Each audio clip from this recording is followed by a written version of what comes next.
Hello guys, good morning. Dito ulit tayo sa ating planeta kung saan nagsimula ang Wanderers Motovlog TV. Dito rin tayo mananatili. Shoutout sa inyo lahat guys, no? Sa mga OFW natin, na mga bida-bida dito sa ating YouTube channel. Po tayong mga sili guys, no? Mangga, yan ang mangga. Santol, mumulaklak na ulit. Okay.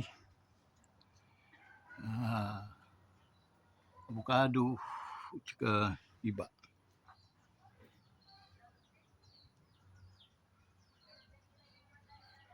Ayun guys.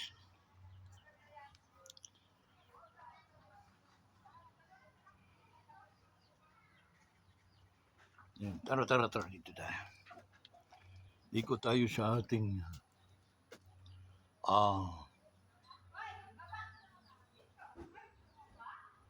ito mangga guys. Malaki na yung bangka. Okay. Splitan na ice, mamumunga na yan. Okay. So yun, yung ating kubo na Serrana. 6 years na ito guys, kubo. Dapat sinabayan ko ito pala nung mag-vlog. Daming bulaklak. Andun naman yung avocado kung napadaming bulaklak. Okay, we have new. Medyo na pabayaan ko lang siya guys, kaya medyo may konting sukal-sukal pero hindi naman gaano sukal. So yun guys, no? So magtrabaho ulit tayo ng mga isang buwan para makaipon ng 6,000. Then tira ulit tayo dito.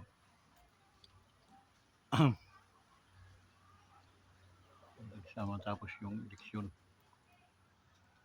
Makakapag-eleksyon, no? So yun, naikot ko na kayo ulit sa ating planeta.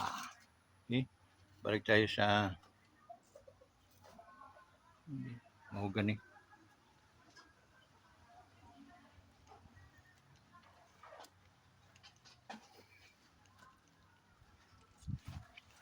So balik tayo dito guys sa ating planet Earth.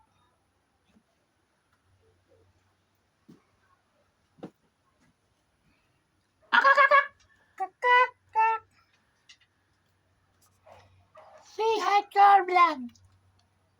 Say hi to our vlog. Don't shy. Don't shy. Say hi to our vlog. Say hi to our vlog. Hi. Kawanderers. Sana mag-subscribe kayo sa YouTube ni Boss. Kawanderers. Salamat. Shoutout sa inyong lahat. Lalo na ating mga OFW. Shoutout. Naango-ango na. Oh. So yun guys, no? Good morning once again. Panibagong araw, panibagong vlog na naman ang gagawin natin sa oras na to, no? While taking a coffee.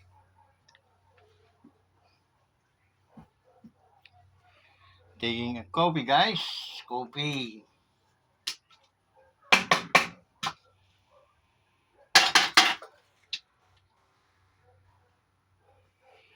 Yun. Good morning once again, no? Well, shout out sa mga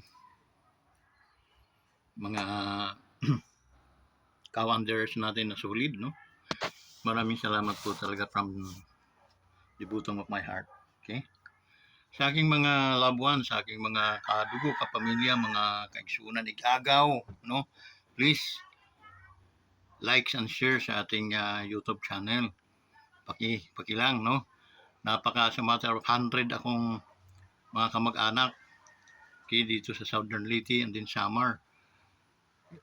That's not hard to, hindi na mahirap mag-likes, no? Yung thumbs up, pipindutin mo lang yun. Yun, naka-likes ka na sa Wanderers Motovlog TV. Lalo na pag kayo ay nag-subscribe, okay? Shout out sa ating mga OFWs that is scattered around the world. Ingat po kayo palagi. Medyo nakaka-encounter tayo ng mga difficulties as of now, no? Dahil na hindi naman lingid sa atin na na-persecute yung ating former president, no? So, this government is so can't afford, no? Nakakahiya,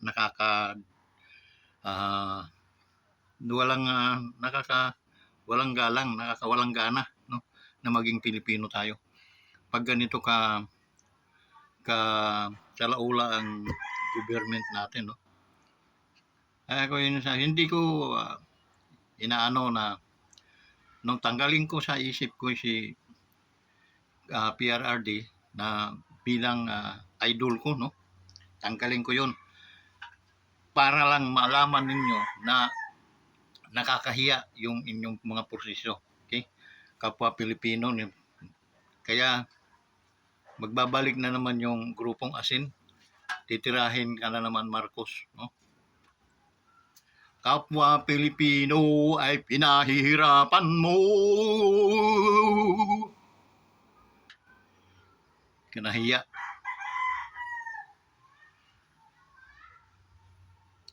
Yan ang mga pagkakataon na naging bida ka, no? Supposed to be. Di mo talaga ginagamit yung kasi wala ka na talaga atang that's the time na naging bida ka, boy. Na according to constitutions of the Philippines that no countries can so allowed to interrupt our laws, our mga patakaran namin dito sa lupang hinirangan. Okay? Ganun lang kasimple. Hindi mo naunawaan. Okay? Why? Bakit ka nag-aspire na maging presidente kung wala naman talagang laman ang iyong dito? Sinampulan mo pa si former Duterte, former President Rodrigo Duterte, na yun pa ang mayroong napakalaking malasakit na nagawa niya sa mga pamilya ng Marcos. Natrata na agad tayo, no? Magpipintura na agad tayo, nakaka-high blood eh. Yung iba na lang sanang pamilya ang rinatrat mo tulad ng Romualdez, yun dapat ang binira ng binira mo. Okay? Hindi yung Duterte. Duterte binira mo na sila yung tumulong sa iyo para maging tao ka, maging presidente ka, makilala ka sa buong mundo. Pero ano ginawa mo? Okay? Ilinagay mo sa kahiyaan ang ating bansa. Not for the sake na mayroong Duterte ex-president na nagkaroon ng mga problema. Okay? Kung hinimay-himay mo, hindi ka nakinig dyan sa mga animal na mga advisor mo, hindi ka dapat nagkakaganyan. Pumikit ka na lang, Ama, tulungan mo ko, bigyan mo ko ng wisdom how to deal this. Okay. Dahil ang Diyos, hindi ka bukod noon, yung ama mong namatay na, ay magbibigay sa iyo ng reminder. Maybe He want to transfer His brain to you.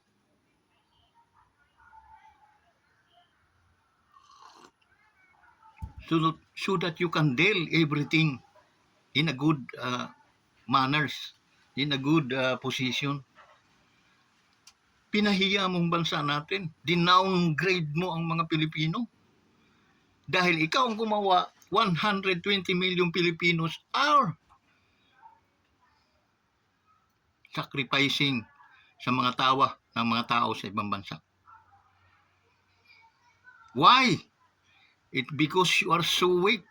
Wala kang ko. Mambubula ka pa. Magpupunta ka sa mga buladas na hindi naman katanggap-tanggap na mga buladas, boy. Ang mga ngagbalang ang maniniwala doon, pero many Filipinos, if you don't know, they are so bright, boy. Matatalino ang Pilipino. Sa mga 20% lang yung mga bugo. Yung mga nalulong ng droga, yun ang mga bugo. They can't understand. Kahit ipaliwanag sa kanila ng matiwasay. So, sinalang-alang mo yung 80% Filipinos. That they have a so nice brain. A genius. Because we are a Filipino. But now, sino pa ang magtataas ng bandila ng Pilipino? Kung tulad dito nakakahiya ang inyong mga pinaggagawa. Nakakahiya in the sense na mayroon tayong sariling batas, gobyerno, bilang Pilipinas na hindi pwedeng pakialaman nung sino man.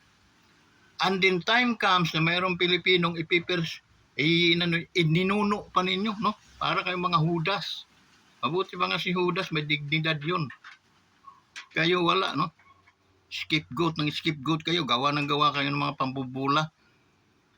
Halata naman kayong nanluloko. Okay?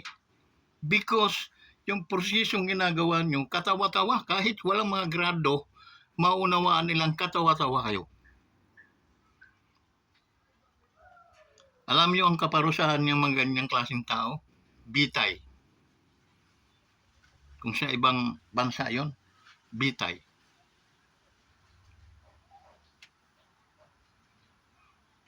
Ang dami, 120 million Filipinos pinahiya ninyo. That's the reason na maraming mga pulis na mayroong mga dignidad, nagre-resign sila. Hindi nila gusto yung pamunuan ng kasalukuyan. They're so much proud before when Rodrigo Duterte is a president in this nation. Binigyan ng Pangulo dignidad ang bawat mga Pilipino, ang bawat mga military at pulis. Kung papansin yung mga kabataan, yung mga nagre-resign, mga kabataan, yung mga nakakaunawa, may mga dignidad na mga kapulisan, mga kabataan, dahil sila yung alam nila na nakakahiya magsuot ng uniforme kung ganito ang aming pamunuan. Meron akong teacher sa Basi Samar, yung aking tawag nun eh. Siya yung aming advisor o parang ganon. Sabi niya, it is better to have a single centavo than rather to have an stolen piso. Wow! Napakagaling. Napakagaling.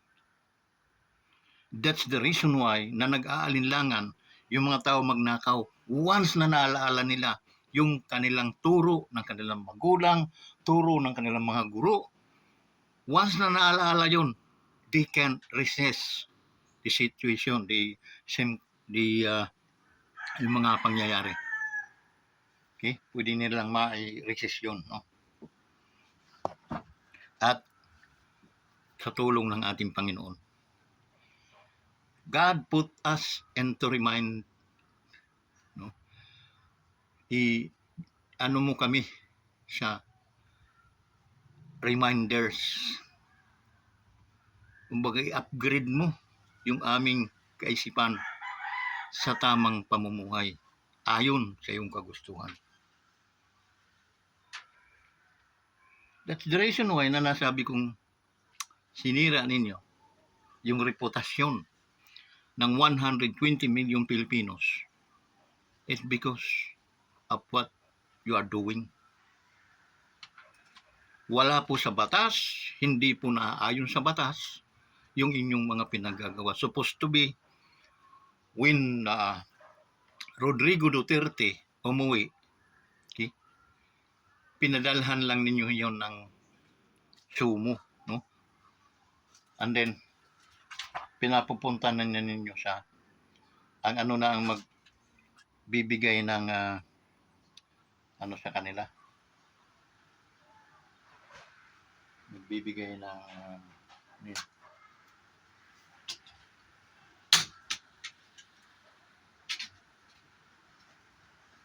magbibigay ng patawag yun. And then doon sa tamang venue yan diniscuss, okay? Because mas malinaw pa sa ihi ng bagong panganak, the ICC, wala po silang jurisdiction sa atin. Simula noon nag-resign tayo bilang member, effectively, di cut it off yung ating relation as a member ng ICC. Okay? Because may kasunduan ba sila na, okay, after 3 years, okay, you can totally, magdi-disagree ako. I resign it now. I don't want to join your group. Now. Not tomorrow. But now, kung anong date ako nag-resign, na ako galalabas na sa grupo natin, and that's it. 2025, today, wala na po tayong jurisdiction sa kanila. Now, ang ating husgado ay gumagana sa Pilipinas. Kasi kung hindi, ididemanda kayo ng mga abogado, husgado natin sa Pilipinas at may paglalagyan kayo niyan. Why? Binaypas ninyo yung ating rules of law. Ano, naging open kayo, hindi kayo nahiya. Ang tagal ng for how many years na itong Philippines na naging Philippines? May nanakop ba sa atin? Simula noong 1945? Simula noong Japanese Empire? Wala na. After Japanese. Why? Because gumawa na tayo ng batas na wala nang tayo ay we are a Filipino.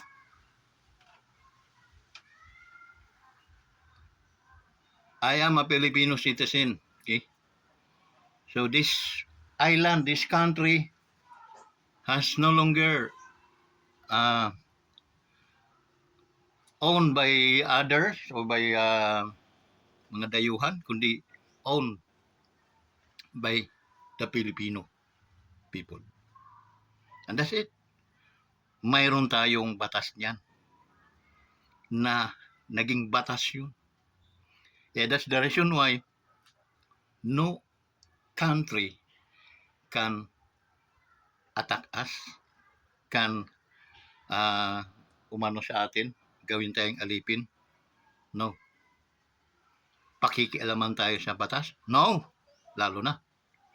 Okay? Pero, pinabayaan ninyo. Hindi na maibabalik yun.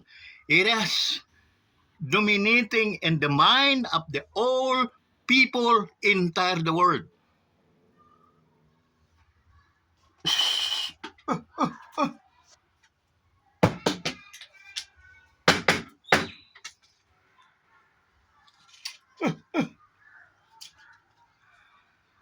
That's the reason why nakakahiya.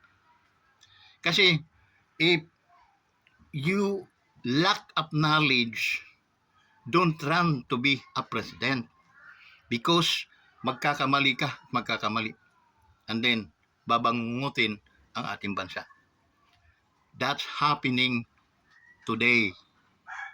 No? The only first time in the history that first Asian former president ay hinatulan ng ICC. Paano makakapasok dito ICC?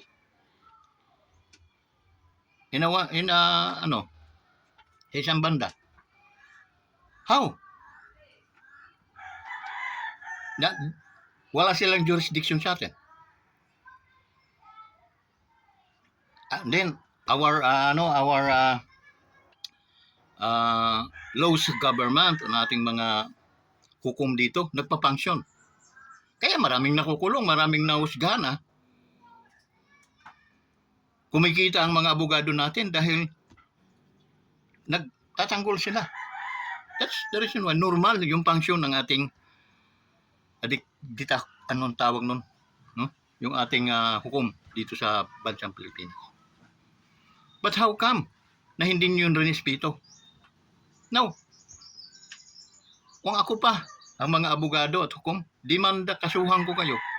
And then that's the penalties of impeachable siguro yun. No? Yung mga ganung bagay. Kasi naging traitor kayo sa mga taong bayan. Naging traitor kayo. Okay? Sa madaling salita, madaling analyze, no? Naging isa kayong mga traitor. Kapwa nyo Pilipino, pinagkanuno nyo. Okay? Wala naman sa batas eh. Wala sa no? Kahit saan tayo magpaabot niyan. Wala po sa laws natin na pwede tayong pakialaman ang mga dayuhan. At ang mga rason ng presidente, hindi po, scapegoat, no? Wala pong laman. Parang binasa lang yun. Binabasa lang niya, no? Hindi niya naunawaan ang kahulugan. Yung prinsipyo dito ang ating paglalabanan bilang kami ay Pilipino. If I have a chance na magdemanda sa inyo, didemanda ko talaga kayo. Being a Filipino citizen. Dahil pinahiya nyo kami, mga Pilipino, ang nalalagay sa alanganin. That's the reason why it's time to go down, Mr. Bongbong Marcos. Hindi ka po talaga pwede mag-operate ng isang bansa. Pwede ka siguro barangay captain. Pambarangay captain yung utak mo, hindi pang presidente. To be honest, I have the right to talk. Because I am a Filipino. At kayo ang nag-umpisa nang i-open nyo ang karumal-dumal na hindi dapat mangyari sa former president.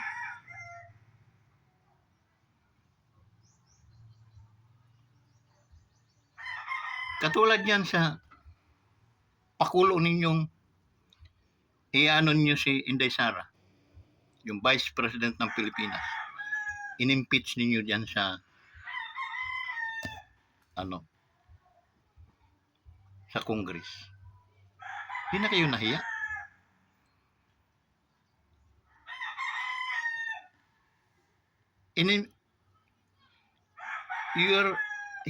She is not deserved na ma-impeach. Mas deserving pa yung si Marcos ang ma-impeach than to Vice President. Because we are talking of billions of money, trillion of money is done to our Vice President, 100 million binigay, sinubo ng Malacanang December. And then, naubos lang, na ginastos ng napakabubo ninyo, hindi nyo maisip kung bakit.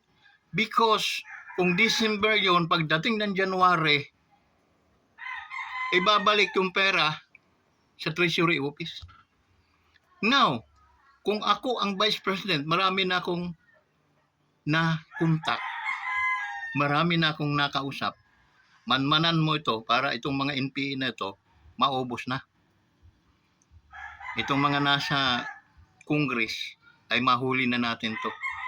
Kaunti na lang na kasi may kaso na yan si Castro, no? Kaunti na lang na ebidensya. Firing squad na yung mga yan. Dahil sa laki ng pera ng dugas nila sa Pilipinas, and then they are the enemy of the states. A secret enemy of the states, no? Pero hindi secret dahil tuklas na na sila ay mga makakaliwa. So dapat minadali ng ating vice para surpresahin sila pagdating ng January, February, tudas na mga yun. Natunugan ng mga bubo, mga tao. Anong ginawa? Reverse nila yung pagkakataon. Okay? Sinarge nila si Inday ng nakaw ng pera, no? Na supposed to be mayroon tayong ombudsman o COA na nagsasabing mayroon pa siyang 6 months to explain. Okay? So nung February lang nagkaroon ata ng 6 months. Okay? Napatunayan na hindi ninakaw yung pera. Pero impeach na. Di ba kayo nahiya nun? Pipirma ka ng impeach kahit tayo magkaibigan. Pipirma ka sa walang kadahilanan. Binuangan ninyong yung mga asawa, wag kami, no?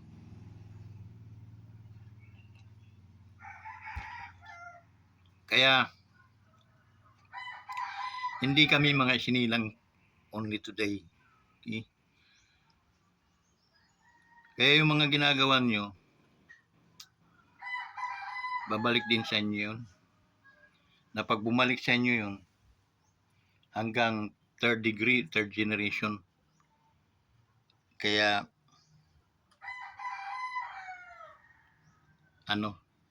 magsasuffer, no? Yun ang balik ng karma. Nang one day, makikita namin kayo, nandun kayo sa kakasadaan ng hihingi ng lilimosnan.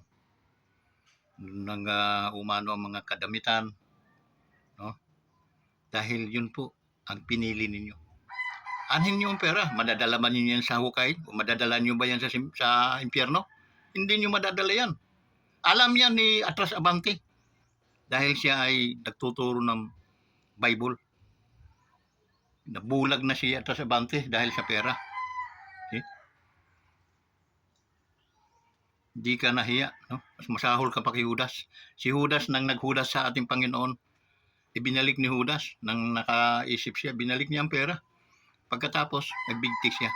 Sana ganun din gawin ninyo. Ikaw Atras Abante, nagbabasa ka ng Biblia. At saka,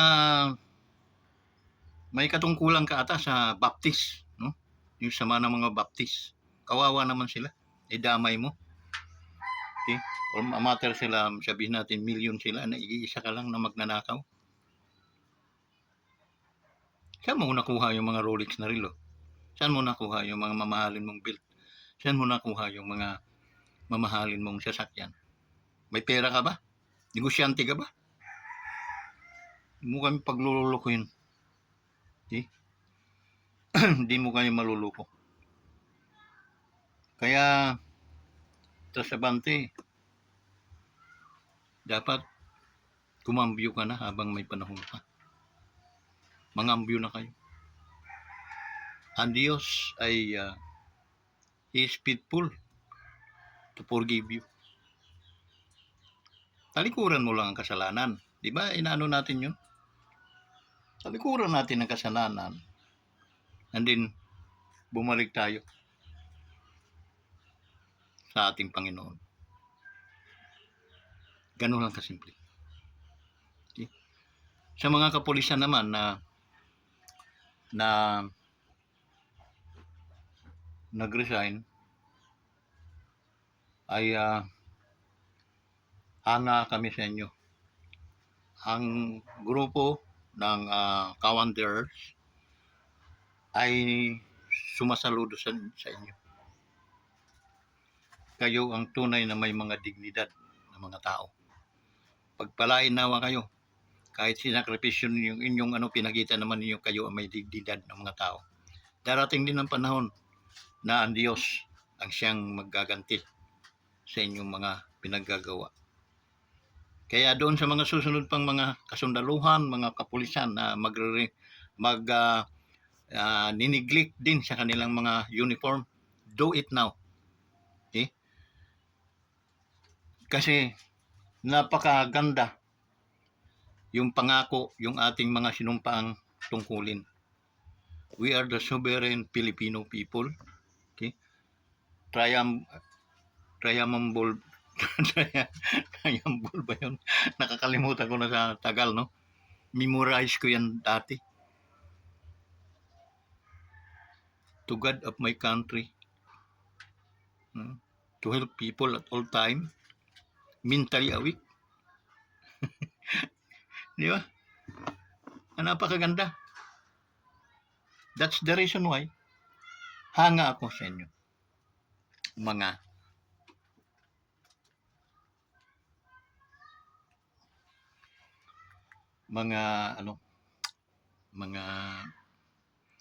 police, men and women. Saludo po ako sa inyo. God protect you and God bless you. Okay? So, guys, alam ko mahaba-haba pa itong pamimintura natin. Okay? Hanggang sa mayroong mga dumi o karat sa mga kadingdingan natin ay ating pipinturahan para mawala yun. Okay?